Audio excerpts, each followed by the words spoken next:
The rebels came out of nowhere and they wanted to attack everyone and they wanted to overthrow Bashar al-Assad, and that's how the revolution started, bro. That's how it started. No. This is something that I hear so much and it bothers me as to why people don't go and check the history. This is the history of how the revolution started in Syria. In the year 2011, in the city of Dar'a inside Syria, where the Arab Springs were going on around the country, two little children, one named Hamza and his friend, decided to write on the wall in their school, "Your turn will come, O doctor," or in Arabic, "Jai Dorak ya Doctor." Now, what was the significance of this sentence? This sentence was a threat to Bashar al-Assad, saying, "Your turn will come, O Bashar," because Bashar's nickname in Syria was doctor.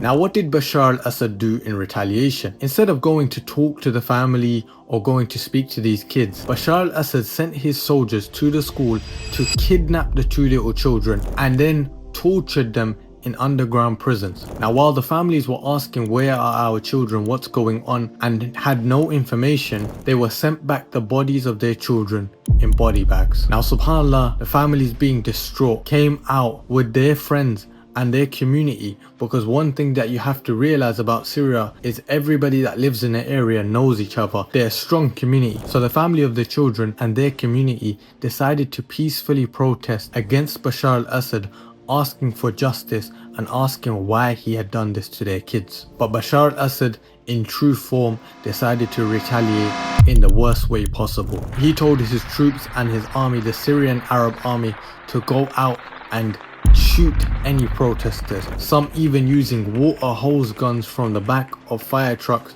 to spray protesters out of the way. Now, subhanAllah, this was a crazy time for the people of Dar'a, but what he didn't anticipate was that other cities, other towns, other villages also rose up and said, "You know what is going on is totally wrong."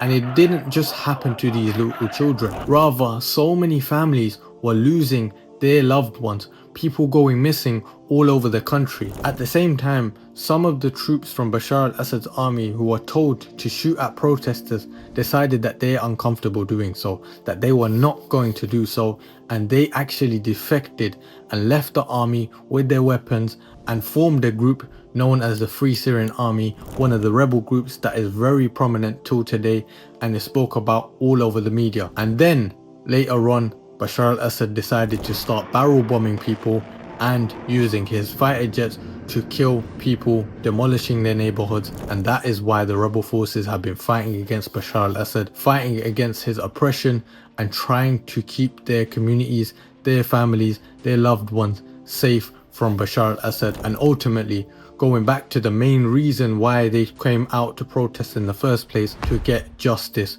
for the people of Syria.